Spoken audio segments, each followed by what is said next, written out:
terasa kita telah berada di Minggu Advent yang ketiga. Saudara, tahukah saudara cuplikan lagu di awal yang kita dengar tadi? Ya, lagu "O Datanglah Immanuel" ada di dalam Kidung Jemaat nomor 81, salah satu lagu yang sering dinyanyikan di masa Advent.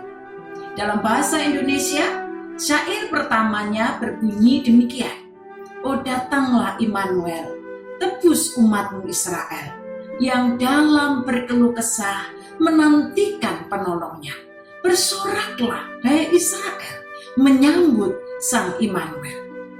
Syair bait pertama ini didasarkan pada nubuat Nabi Yesaya yang tertulis dalam Yesaya 7 ayat 14. "Sebab itu Tuhan sendirilah yang akan memberikan kepadamu suatu pertanda. Sesungguhnya seorang perempuan muda mengandung dan akan melahirkan seorang anak laki-laki, dan ia akan menamakan dia Immanuel." Saudara, Yesaya membawa kabar Sang Immanuel hadir untuk menyelamatkan umat dari penderitaan. Nubuat ini digenapi ketika malaikat datang kepada Yusuf dan menyampaikan pesan seperti yang dituliskan dalam Matius 1 ayat 23. "Sesungguhnya anak darah itu akan mengandung dan melahirkan seorang anak laki-laki, dan mereka akan menamakan dia Immanuel," yang berarti Allah menyertai kita. Malaikat Tuhan membawa kabar baik kepada Yusuf yang sedang galau dan berencana menceraikan Maria secara diam-diam. Yusuf diyakinkan kalau anak yang dikandung Maria adalah sang penyelamat yang dinantikan bangsanya. Dia adalah Sang Immanuel, Allah yang menyertai umatnya. Saudara, kabar baik ini membuat Yusuf menjadi berani untuk mengambil Maria menjadi istrinya, sekalipun harus menghadapi resiko yang tidak mudah. Kabar hadirnya Sang Immanuel bukan hanya memberikan sukacita dan pengharapan kepada bangsa Israel ataupun bagi Yusuf dan Maria, tapi juga bagi kita semua, terlebih di tengah pandemi COVID-19 ini. Tak kita duga pandemi COVID-19 berkepanjangan. Sampai jelang akhir tahun 2020, pandemi belum selesai. Banyak orang sedih karena di tahun ini tidak bisa merayakan Natal dengan meriah di gereja. Masa raya Natal, akhir tahun, dan tahun baru yang biasanya diwarnai sukacita dengan perayaan-perayaan, tahun ini diwarnai mendung menggantung dalam kesuraman di tengah hidup yang sesak. Saudara-saudara, di masa pandemi ini banyak orang galau dan takut. Bahkan ada pula yang kehilangan pengharapan. Bayangkanlah betapa menderitanya saudara-saudara kita yang sedang meregang nyawa dalam sesak nafas di ruang isolasi atau ICU rumah sakit.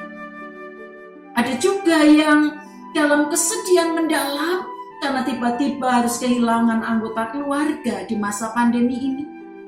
Mereka yang juga dalam sesak nafas perekonomian karena tiba-tiba di PHK, kehilangan pekerjaan.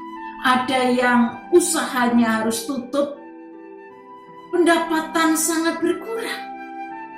Saudara yang dikasihi Tuhan, apalagi kalau sebelum pandemi orang sudah mengalami kehidupan yang menyesakkan, tentu akan lebih berat dan sesak di masa pandemi ini. Memang tidak mudah menghadapi semua itu. Saudara-saudara kekasih Tuhan, sesungguhnya bila kita hanya melihat kekuatan kita sendiri, kita akan cenderung merasa tidak mampu menghadapi masalah. Lalu galau, cemas, takut menguasai, dan akibatnya orang bisa kehilangan pengharapan. Di masa Advent ini, kita dipanggil untuk mengarahkan hati dan pikiran kita kepada Tuhan, agar memiliki pengharapan baru di tengah kondisi kehidupan yang menyesakkan. Ingatlah dalam perjuangan hidup kita, kita tidak pernah sendiri. Ada Tuhan yang menemani. Bila kita percaya Sang Immanuel hadir menemani kita, maka saudara-saudara, kita akan menjadi lebih tenang. Kita akan merasakan lebih damai sejahtera, lebih semangat dan lebih berani untuk menghadapi kesulitan dan berbagai rintangan kehidupan. Dengan penuh iman dan pengharapan, mari melanjutkan perjuangan kehidupan. Arahkan hati dan pikiran kepada Tuhan. Percayalah, Tuhan Yesus Kristus Sang Immanuel hadir menyertai kita semua. Amin. Mari kita berdoa. Oh, datanglah Immanuel, itulah seru kami semua. Kami merindukan Tuhan yang hadir dapat kami rasakan, membuat kami lebih berani dan lebih semangat melanjutkan perjuangan kehidupan di dalam Kristus.